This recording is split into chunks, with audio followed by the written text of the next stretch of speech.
third monthly Zoominar hosted by Universitas Negeri Jakarta on the theme of language, society, and education. This is a relatively new innovation, and we began in October.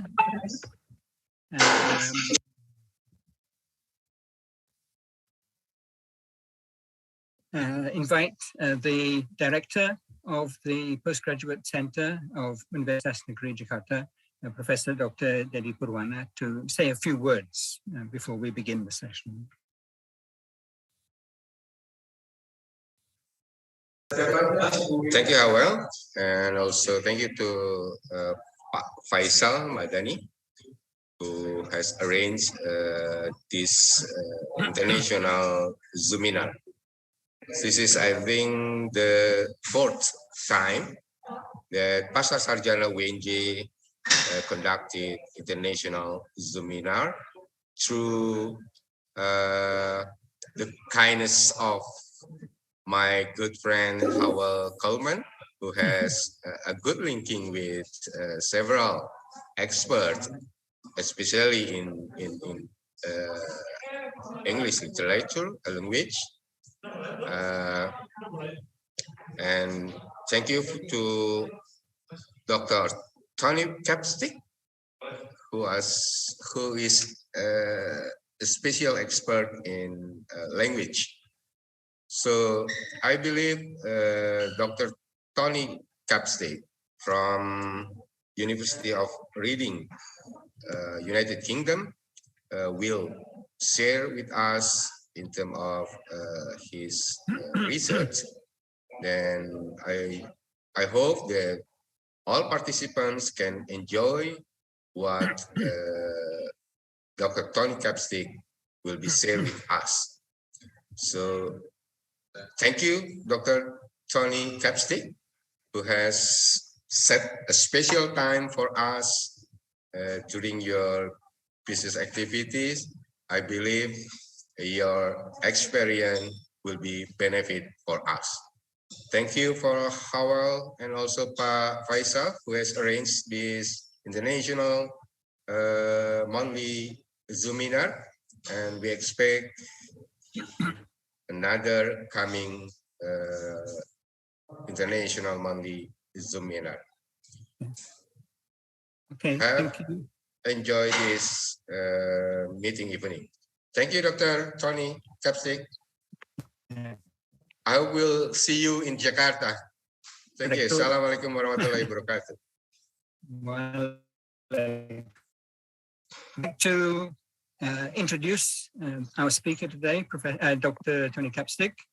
He's not a stranger to Indonesia. He worked here several years ago. He's now well known as a specialist in language and migration. He published a new book last year on language and migration, which is attracting a lot of attention. Tony is now teaching at the University of Reading. He's associate professor, and he's had experience in many other parts of the world. We worked together, Tony and I worked together on a project in Pakistan about 10 years ago, and that led to the production of a little book called Language and Education in Pakistan. So I think that's enough from me, and I'll hand over to Tony. And thanks for coming here, Tony. We're looking forward to what you have to tell us.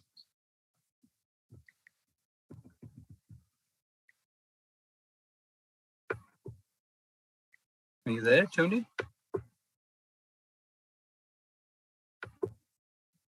What happened? Oh, I think we've lost him. I think we lost Tony, Mr. Coleman. Oh dear. Yeah, we lost him. Just wait. Hopefully, we'll come up again then. Yeah.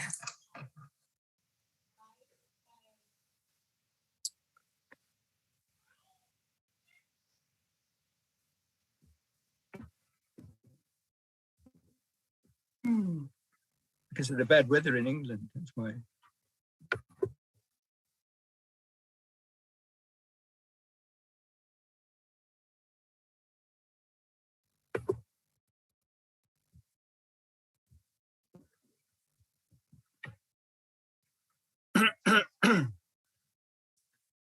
For people who are just joining us, we're waiting. We seem to have lost the connection with Tony Capstick in England, so we're waiting for him to reconnect. So don't go away, please wait, and we'll hopefully have him back again soon. Maybe I will, while we are waiting for Tony, and then we can giving some, what do you call it, bit about our program for next semester. Then we have five, or they call it, we have 5 webinar. Yes, that's right. Semester. Yeah. Hi, everybody. Sorry about that. They're coming already. Very sorry. There was a break in the internet connection, which could possibly be the storms, or it could just be bad luck. So I'm back with you. Can everybody hear me okay? Yes, for sure. Yes, for sure. Clear, very clear. I don't want to. Okay, Tony, I've introduced you, so go ahead. Go ahead. Okay, thank you. Thank you. Sorry about the break there. Thank you, Professor Dr. Dedi Purwana and Pak Faisal for the very warm welcome, and Howell, of course, for inviting me to talk to you today. I'll just share my slides with you.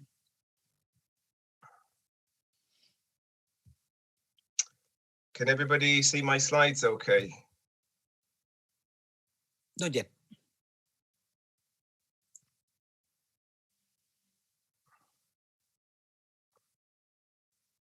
Is that okay now? Are they visible? Not yet.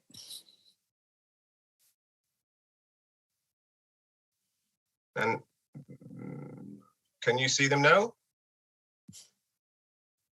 Sorry. Not yet. No, not yet. I'm not sure why that is. They should. How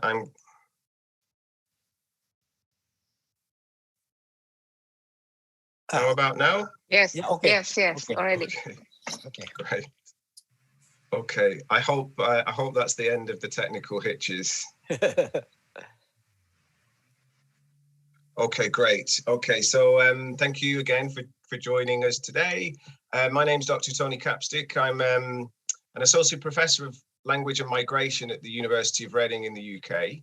I've been working on researching the relationship between language and migration for about 20 years now.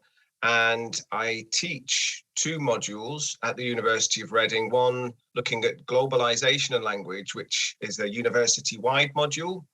And I teach an MA module in our Applied Linguistics MA program called Language and Migration.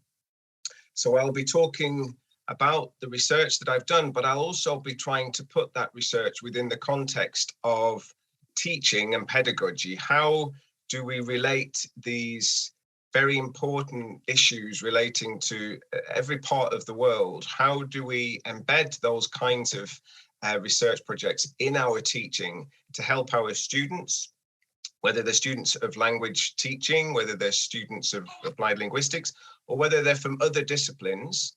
How do we help them to understand the relationship between language and migration? And so I'll be using some case studies that I've developed over the past few years to illustrate the kinds of research findings that I've been drawing on in my teaching recently.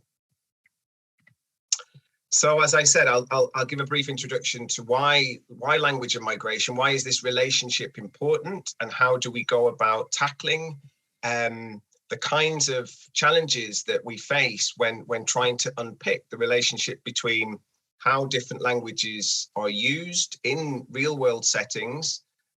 Indonesia is a great example of a very multilingual country. And so how do we explore all of that language diversity and all of the mobility and movement that occurs when people move as very ordinary parts of their lives? And I'll mention briefly work on globalization theory, which frames some of the work that I've been doing recently, and I'll link that theory to pedagogy. How do we respond to the challenges of helping our learners learn about their own linguistic diversity, their own hybrid repertoires of language use? Again, Indonesia is a great example of how people move between different varieties. And then at the end, after about 35 minutes, we'll have some time for questions and comments. Please do add any questions or comments in the chat function of the Zoom webinar as you go along, and perhaps we can then look at those questions at the end. Or please, turn on your audio, turn on your mics at the end, and please do ask any questions or make any comments. So in your series about language, society and education, why is a seminar on language and migration important? Well, as hopefully, I think this is quite a useful piece of work here that kind of gives an overarching orientation to the kind of political ramifications, the political consequences of what happens when we make claims about migrants' language use, and how that they're never just claims about language. They're very rarely just claims about proficiency. They're very rarely claims about how societies get along together. They're quite often claims about how we feel about certain groups in society, how we position those groups, how we represent them and describe them and talk about them in public domains. And so the point here is that we're often making assumptions about people's cultural heritage, about their background, when we talk about the kinds of language that they use in their everyday lives. And so in order to understand this very varied language use and its connection to social, political, cultural and economic aspects of relationships, I've been using globalization theory, which is a theory more commonly used in migration studies and in sociology, to explain the kinds of widening, deepening and speeding up of worldwide interconnectedness. So what's new about globalization? Well, theorists of this particular approach suggests that there are common threads, there are trajectories from, say, the colonial era that we can still see today, but those relationships, those connections, that dependence has widened, deepened, and speeded up. So what we're interested in some of the teaching I do is identifying or trying to pin down what has widened when we look at these relationships, these global relationships. What has widened, what has got deeper, what has become more profound, and what is now faster. So communication technology is a useful example for illustrating this kind of widening, deepening and speeding up. We see now how social media is a everyday part of people's lives.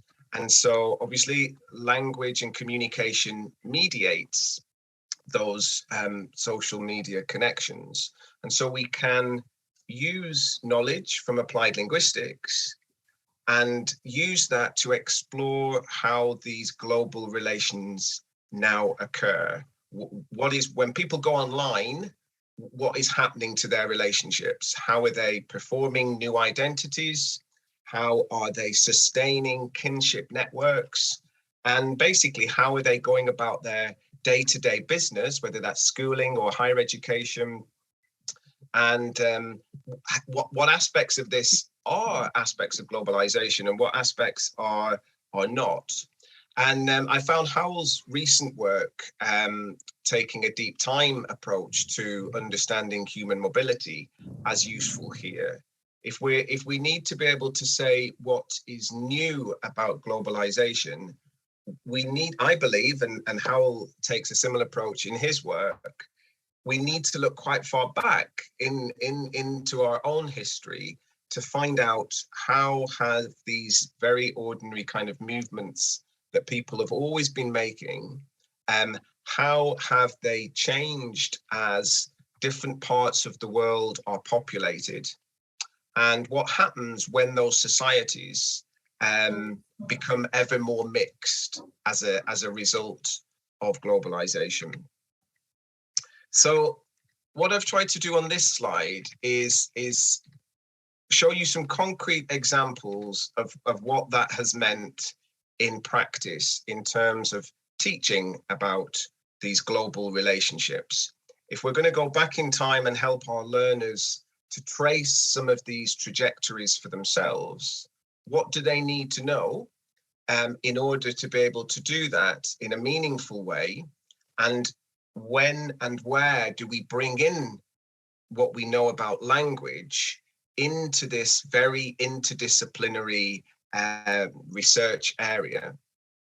So this is an example of some of the textbook that I've written, which allows us to look at language and migration. So this is one chapter, and this is the first chapter of the book, and it's also the chapter that is the core reading for both the globalization language module that I mentioned, and which is an undergraduate module, and the postgraduate module that I also teach. I believe this is the kind of foundations on which we can then build other modules or other ways of understanding these relationships.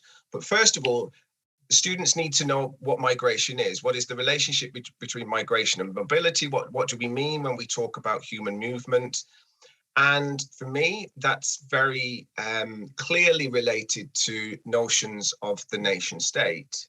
So if we lived in a borderless world, excuse me, perhaps we wouldn't be quite so aware of people's difference as we are today, because we've got these very, very clearly defined nations that we are part of.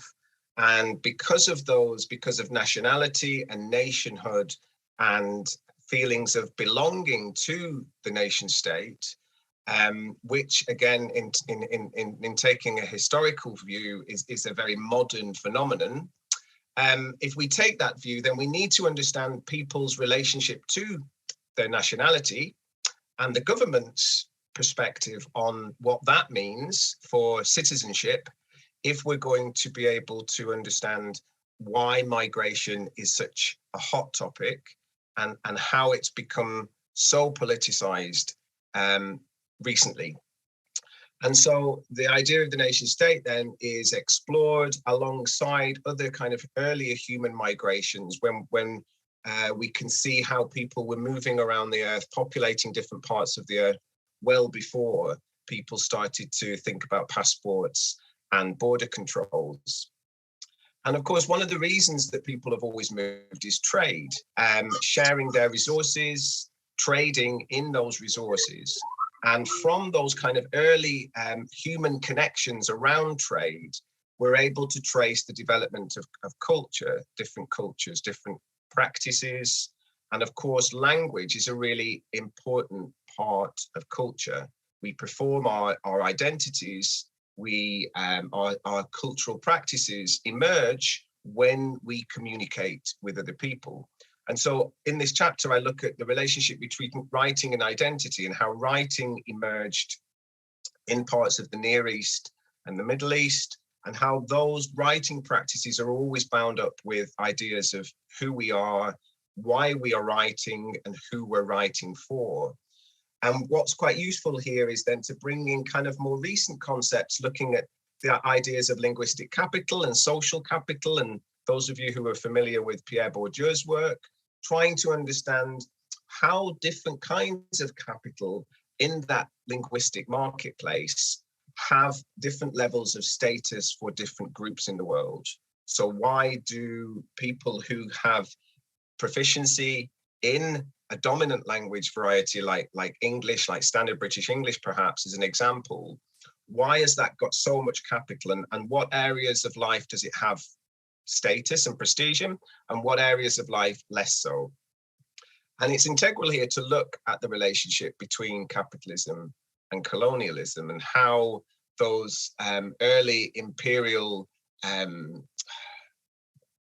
adventures, or what were once described as pioneers, but now we know we're far from being pioneering, and we're also can be now seen in terms of dominating parts of the world through those colonial endeavors, and the kinds of multilingualism that emerged. So what kinds of language practice has come out of this mixing of different human societies? And how do we bring this back to the kind of the politics and the power relationships in that? So not just looking at language in contact, but also appreciating that if we take a critical approach to multilingualism, we need to understand why certain language varieties have different kinds of power in different contexts. And so I link this to work on discourse and critical discourse analysis, and also, you know, how certain practices and certain methodologies are still bound up in very colonial practices. The way that research is carried out, the way that we talk about the relationships between different groups in the world is still going through and currently going through a shift in terms of how we try to decolonize those methodologies. Whose voices are being listened to when we talk about some of these historical trajectories? And I use different case studies from different parts of the world. And so what I'm trying to show you on this slide is, as much as I am using this material to talk to my students about these different aspects of globalization, one thing that I've been doing over the last few years is working from scholars from different parts of the world to contribute to the modules, to the teaching. So we have teachers from outside Europe teaching on the module. We have case studies that they've brought in from their own settings, where they talk about the kinds of migrations that occur in that part of the world from their own perspective. Unfortunately, Indonesia is not one of these areas at the moment, but I would hope that in the future we can start to populate some of this teaching with examples from Indonesia as well.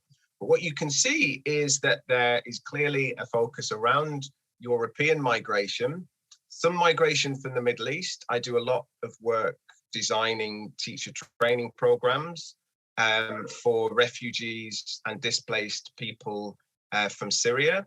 So we have quite a lot of work from the countries neighboring Syria. We have case studies from Pakistan and South Asia, and then some from sub-Saharan Africa, where we see massive numbers of migrants moving around, some of them forced migrants, some of them on this continuum to more kind of voluntary migration. So what I'd like to talk about next is how a view of multilingualism helps us to understand these different case studies.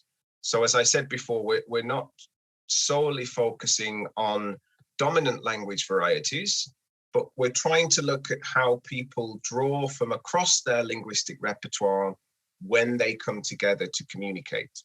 And so the first point here from Martin Jones and Jones's work is to describe the communicative repertoires of those groups and individuals who have more than one spoken or written language variety associated with their cultural inheritance. For those of you who are based in Indonesia, you will obviously feel that this is representative of the kinds of linguistic variety that you see right across that part of the world, where it is completely not common that you would have more than one spoken variety and perhaps more than one written variety within your repertoire. The second point here is that an understanding of multilingualism posits that there are multiple paths to acquisition, and this is the more controversial of the three, that for those of us that are also involved in language teaching, we often orient to the standard variety of the language that we need to help our learners develop. And so that obviously then brings in lots of challenges about how to codify that particular variety. And so we often orient to native speaker norms. We often have quite clear ideas, prescriptive ideas about what's correct and what is incorrect when we're teaching language. But what we know from an applied linguistic view of this, or a more kind of sociolinguistic view of this, is that actually people don't always use the dominant variety when they speak, perhaps more when they write, but when they speak, they're actually drawing from all of their different resources in their repertoire. So some of them will be very vernacular, will be informal, will not follow standard grammatical norms. And so again, in terms of helping us to understand how migrants draw on their repertoires, I believe, and that this is a really important point, that there are always multiple paths to acquisition. People to pick up different parts of their language varieties in different parts of their lives, not just in formal language learning settings. And then the third and final point here is that the multiplicity of communicative purposes that are associated with spoken and written languages and the traces of the social structures and language ideologies of the country of origin. So we deploy these linguistic resources in a way that is always shaped by how we feel those linguistic resources have certain kinds of prestige or status in particular settings. So when you're chatting to your friends by WhatsApp or on social media, you will be orienting to more vernacular, more informal styles of language use. Those will have been shaped by the way that you've been told or learnt particular varieties, are correct in different kinds of settings. And so those ideologies travel with us. And so when people move around the world, they continue to shape their practices by the social structures in which those practices emerged. Okay, so that's quite a lot of the theory. I'd like to say a few things about the pedagogy that I've been drawing on when I teach these different aspects of multilingualism and migration. And the challenge here is to bring in all of this diversity, to do it in a dialogic way. Obviously, at the moment, this is very monologic. I'm doing a lot of talking. I do hope later that you'll have a few questions. But how do we open up more dialogic spaces for our learners? How do we help them to use their own experience of migration or mobility or multilingualism to then explore other parts of the world? So this particular pedagogic approach foregrounds students' ability to build on their own and their peers' own practices. So I'll talk a little bit about how I do this. So here you have some more examples of how we bring in people's own networks into the teaching of language and migration. So we look at students' own family language policy. So we look at how decisions have been made in that family about when to use, say, standard English, or when to use a variety that their parents grew up using, when to use other kinds of varieties in their repertoire. And I do this through case studies from Mexico and the US, lots of variation around the different varieties of Spanish that are used across those parts of the US, which have seen lots of migration from Mexico. And there's a huge literature here on Mexican returnees, which is fascinating because many describe how they're caught in a world which is neither one nor the other.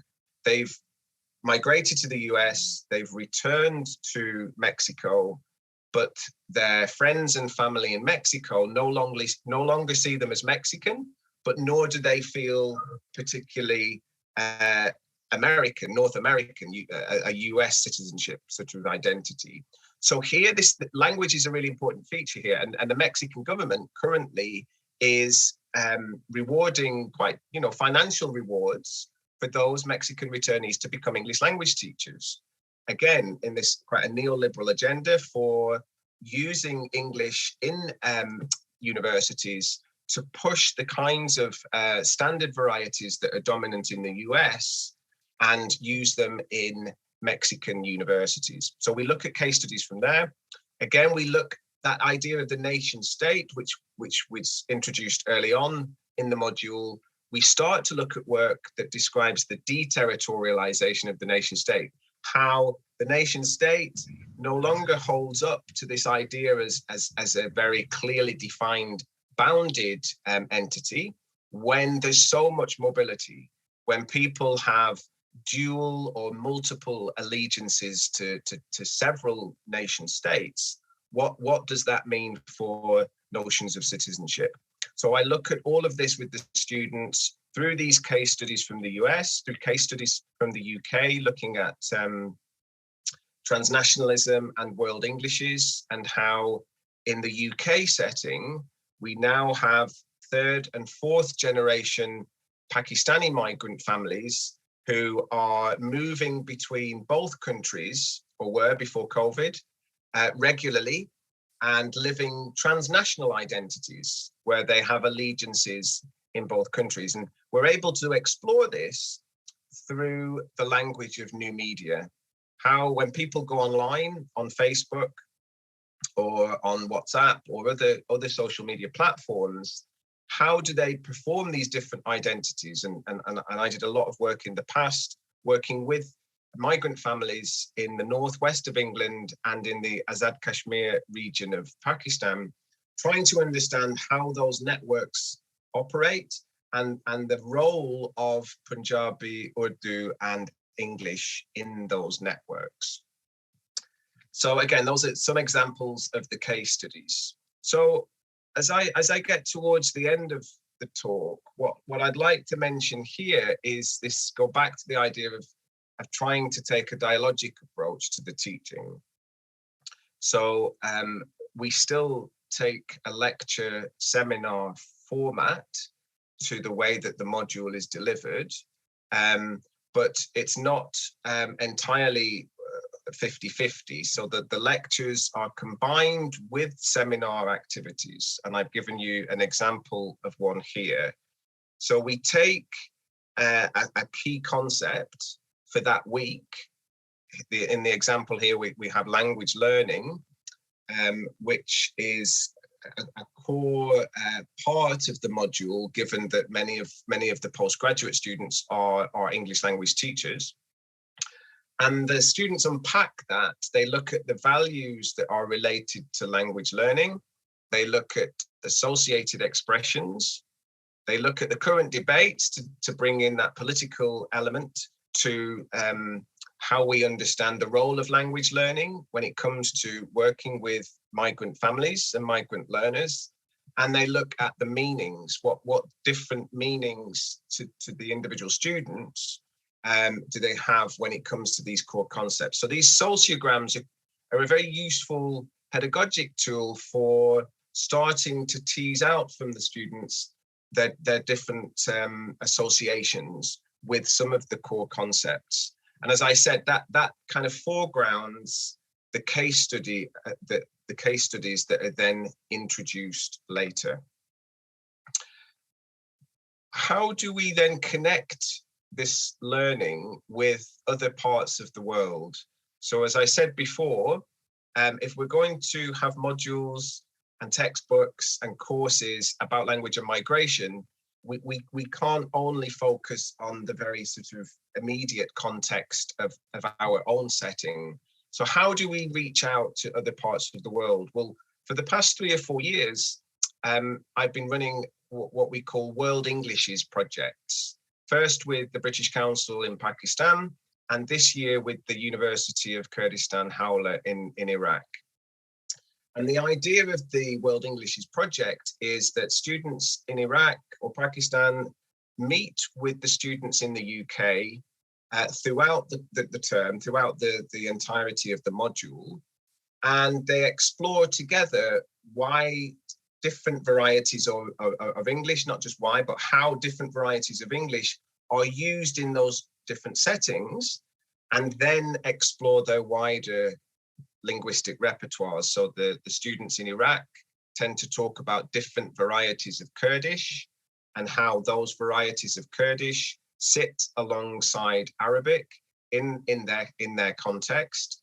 And of course, they talk about English because they're in English medium of instruction universities.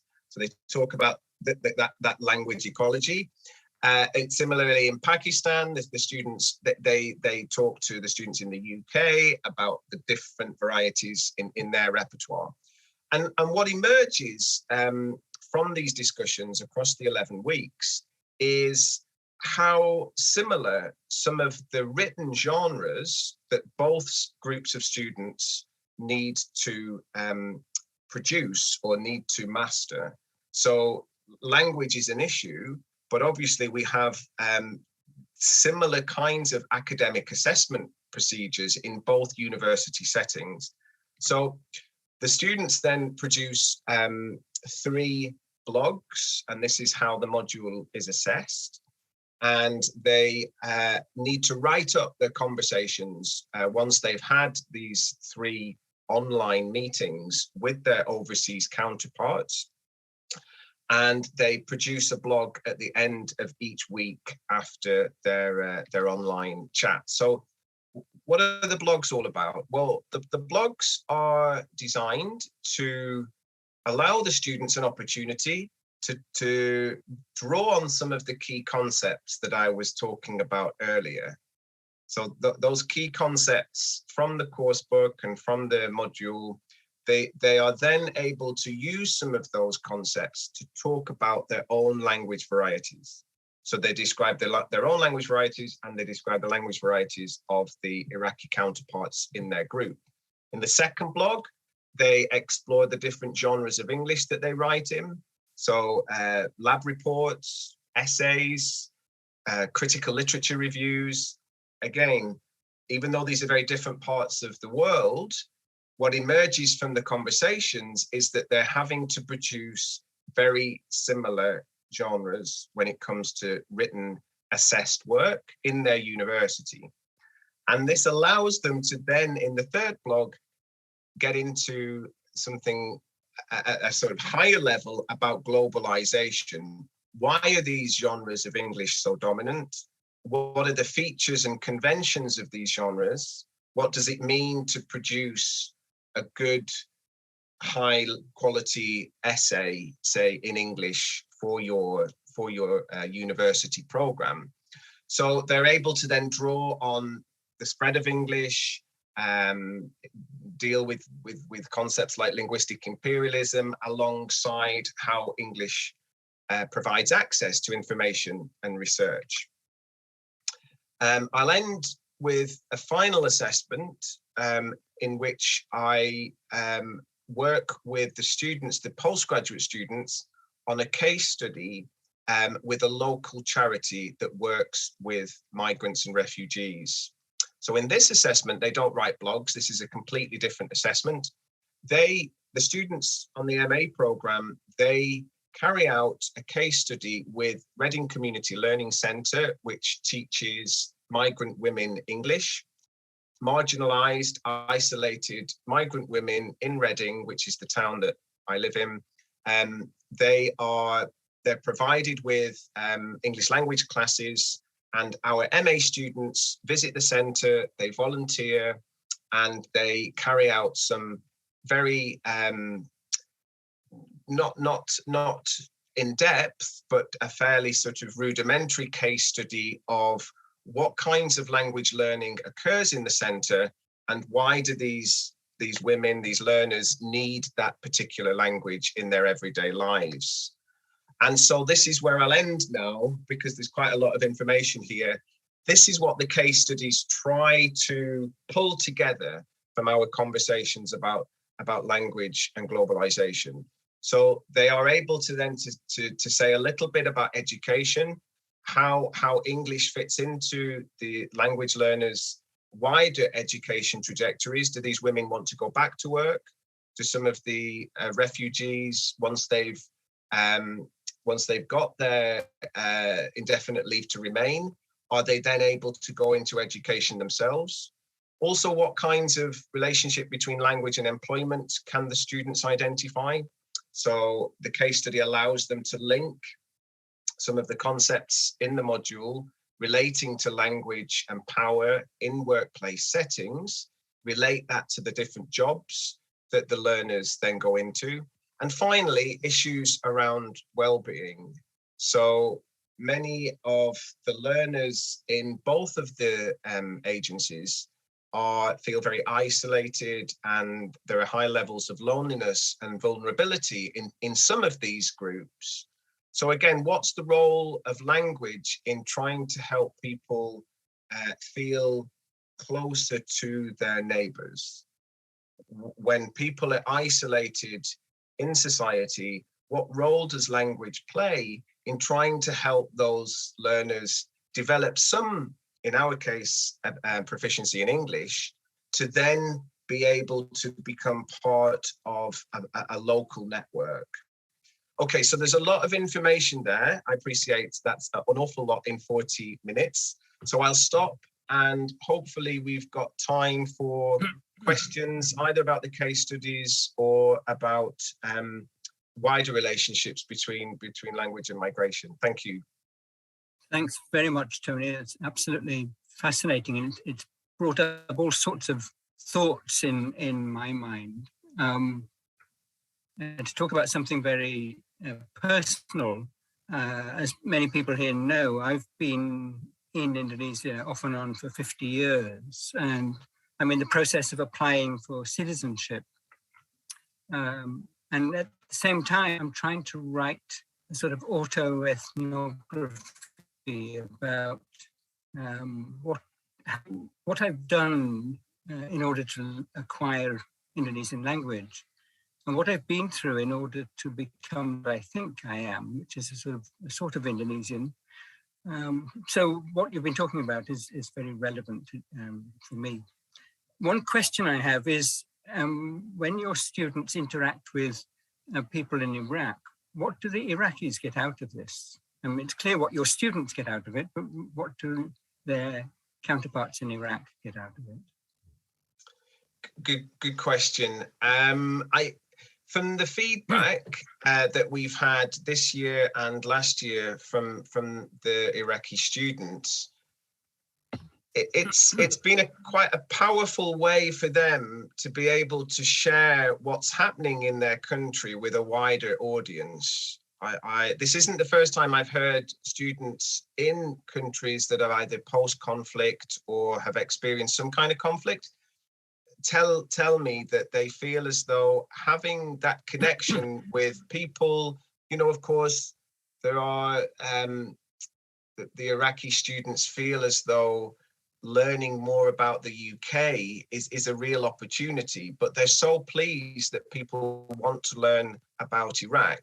So they tell us that they feel that this is not just an opportunity to learn more about Britain, but an opportunity to let these people outside of Iraq hear what it's like to live there and how important for them English is. And you get this very, our students in the UK, they go through quite a journey from being very apprehensive at the beginning to slowly developing quite a much more nuanced understanding of why that's important to their Iraqi counterparts.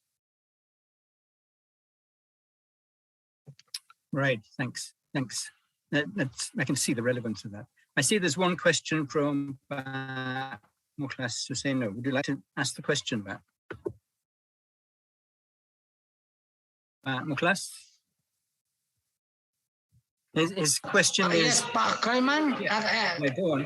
Can I read it, or is it oral or written? If I may speak, it's better, Pak Howell.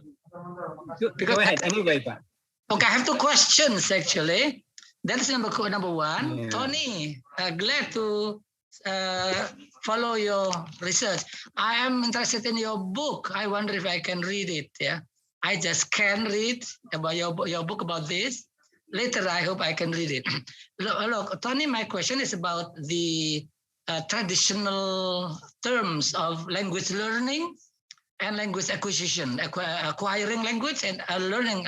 It seems that your topic focus on the learning, not acquiring. It seems that the discussion is really acquiring, not learning. In your sociogram, you wrote it language learning. How do you explain about acquiring language and learning language in relation to the immersion program? That is number one. Number two, if I may read also, then after that you can read.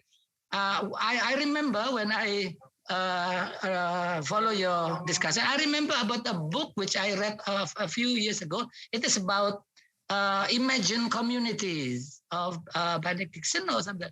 Is there anything related to that, the Imagine Community of Anderson? Thank you, Tony. Thank you very much for your questions.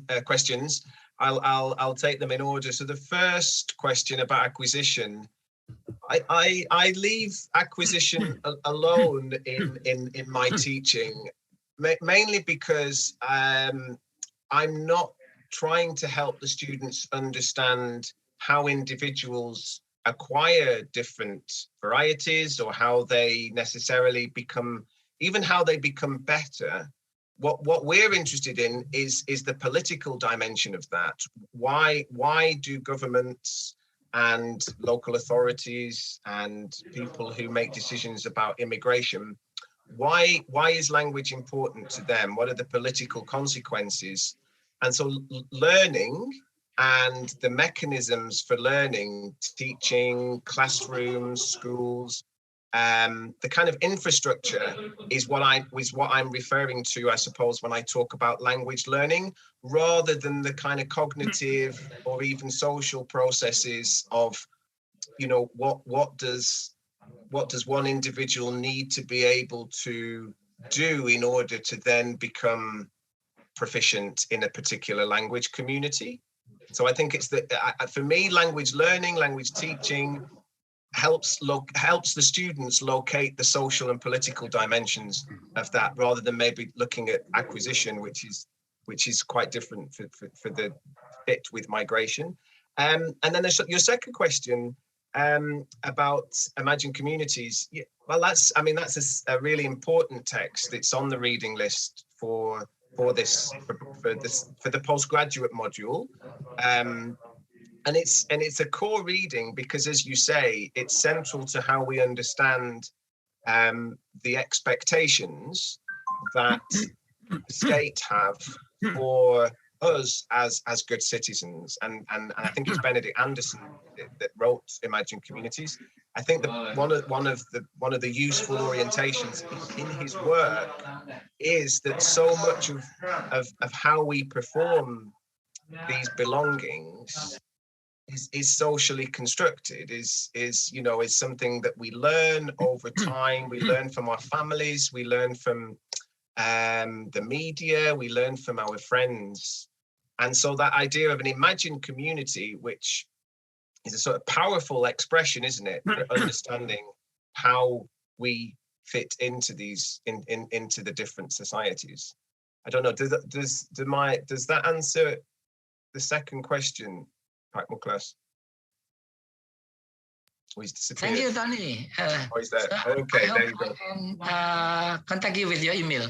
I have something to ask that to discuss via email in a later time. Thank you once again. Please do. Yeah. Thank you. Okay, thank you. I can't see any questions in the chat box at the moment. Would anybody like to make a comment or ask a question? Excuse me, I'm raising my hand if there's an opportunity for me to ask a question. Go ahead, please. I can't see the hand, but anyway, go ahead. Okay, thank you, Mr. Coleman. Hi, Tony. My name is Ami, and it's very interesting what you presented. And my background is early childhood education, but somehow about language is now what triggered me to learn more. We have in early childhood education, we have a bit scope about language. So because we know we learn about how child, as you said, it is really nice how you differentiate between acquisition and learning. Somehow that's also related to my question, but I want to emphasize on is there any specific theory you use about language learning or acquisition? Because somehow in my head, I have like a couple of theories talking about this, including like Vygotsky. Mostly my reading goes to Vygotsky about the language and speech. And then, my background in early childhood, I don't know, like you have presented different contexts, country about their language, and then have you any like specify in children's area, something like that, regarding to how they like develop the language learning or acquisition here? Thank you. I think, did you say Ami? And thank Yes. you. Thank you, Ami, for your question.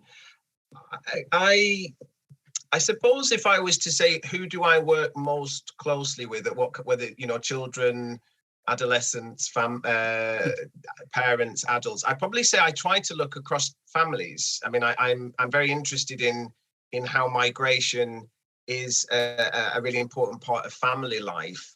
So I have, children are definitely much involved in families and decisions about how parents then help their children keep those home language varieties. If the parents have migrated, then what do they need to do to help their children learn those home language, first languages, however we describe them, as well as then developing proficiency in second or additional languages. So it is, I think it's a really important part of the work that we do on language and migration.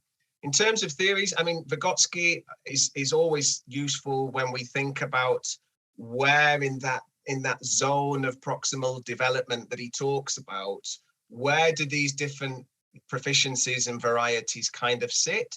I'm very interested in how his work is now being used with concepts like translanguaging. I don't know if this is something that you look at in early childhood education, but certainly there's quite this, very contemporary idea that people translanguage, or they use language as a verb to language together. And so I think that's based around Vygotsky, because I think what that's trying to show is that we use our home or familiar language varieties to scaffold, the additional varieties. And I believe quite strongly that, in order for us to become better users of new language varieties, so if children need to acquire a new dominant language such as English, if their parents aren't using English at home, for example, then I think Vygotsky's work is really useful for understanding how children, either with their parents or with their peers, are constantly shifting across those different zones and using all of the languages in their repertoires to do that. I don't know, does that answer your question? Yes, it is answering my question, but I want to emphasize, like, as you know, like, we are in Indonesia, we have different ethnicities here, and then each ethnics have different language, right? And then, but we have Indonesian language as a national language in our country. And somehow now, due to the globalization era, we have English in most of schools being introduced, like, okay, some international school maybe, and also from the exposure from the media and others is bringing English as the third language in our daily life. So what you have been said about the translanguaging, I've heard about that and developed from Vygotsky, but I haven't dig more about that too. But maybe the last question, what do you think about like the children with different language around their environment? And then, because it is kind of problematic, we still have the old paradigm, like we have to nail the mother tongue first, even like we're a bit confused. The parents are like, which one is the mother tongue? Is it the Indonesian or from the ethnicity? Yeah, Well, I mean, that's what makes Indonesia such a fascinating place to carry out this kind of work, isn't it? Because of that very, very rich variation of different varieties. I was in Jakarta for a year or two, but traveled across Java and traveled to other parts of the country, and you hear all of that variety. So yeah, I think the way we classify the varieties is always challenging. As soon as we say one variety is the first language, then we're already putting a kind of artificial boundary around a set of very, very, very fluid linguistic resources.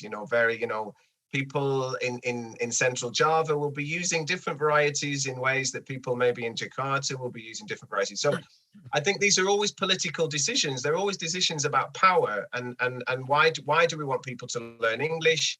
And as a teacher trainer, I always think of the teachers. How do we help support the teachers to understand all of this variation and to not be fearful of using that language variety, those language variations in their classroom teaching? But that becomes very, very challenging for teachers who don't have access to professional development, perhaps. But there's lots of work now on multilingual pedagogies, and I can share some of those resources with you for early childhood development as well. That will be really helpful, and gonna be love to read more work from you. And thank you very much. Looking for more discussion with you. Thank you. Okay, Thanks, thank you. We have time for one more question, I think. Okay, I will. Yeah. Maybe I would like to ask some questions. Yeah, thank you. Thank you, Tony. As we know, Indonesia has many varieties of language we use. And also we have the multiculturalism in education. And I think the role of language, plays a very important role in integration and also the medium of human communication and also an expression of culture. And what do you think about the best teaching method to teach in multicultural education practices in one country related to the multilingualism used in the class? Thank you. Thank you very much for your question. It's a tricky one to answer because it depends on the classroom, and it depends very much on the learners and what different backgrounds those learners have. But I guess the sort of general approach would be something very multilingual, finding out what those learners can do in those different varieties, as a way of building on that foundation to then introduce additional languages at the right time.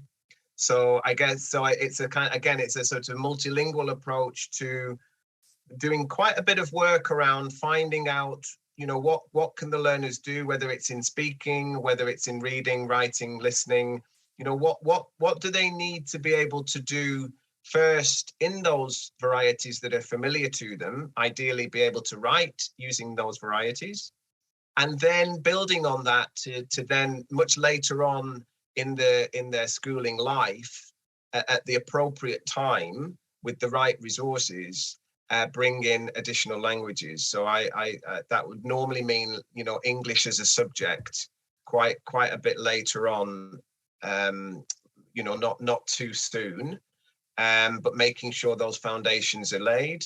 And again, I'm happy to share with you reading lists that I use with the teachers on my postgraduate courses, because those reading lists will give you a snapshot of what's going on in different parts of the world, because obviously it depends on which part of the world you're thinking about. Okay, thank you. Okay, Thanks. I think we're coming to the end of allotted time. Maybe after this, we can, I mean, you talked about different the world that we've been doing studies in collaboration with local people. Maybe we can think about how that could be extended to Indonesia, what it might look like in the Indonesian context, either with migrants from other parts of the world who happen to be in Indonesia on their way to Australia, but have got stuck here, or Indonesians who are migrants abroad. There are millions of people working abroad in Malaysia and in the Middle East. So I think lots of interesting topics there. So thanks very much, Tony. Really interesting presentation. I'm sure we'll got a lot out of it. It's like before we close, just like say a bit of what we're going to be doing next semester. We're having a break now, and we start again in February, inshallah. And there'll be 5 meetings: February, March, April, May, and June. We've already got speakers who've agreed to talk to us. One from Indonesia, Pak Fuad from UPI, Bandung. One from Senegal, West Africa. And 3 from different parts of Australia, from Queensland, Australian National University, and University of South Australia. So I'll be circulating details about the program later. So I think that's all we've got time for today. Thank you for everybody who's participated. Thank you to the university who's made this, and especially to Tony, we really appreciate it. So thank you. Goodbye. Thank you, everyone. Bye. Thanks, Tony. Thank you, Tony. Recording stopped. Thank you, Tony. Thanks, Tony.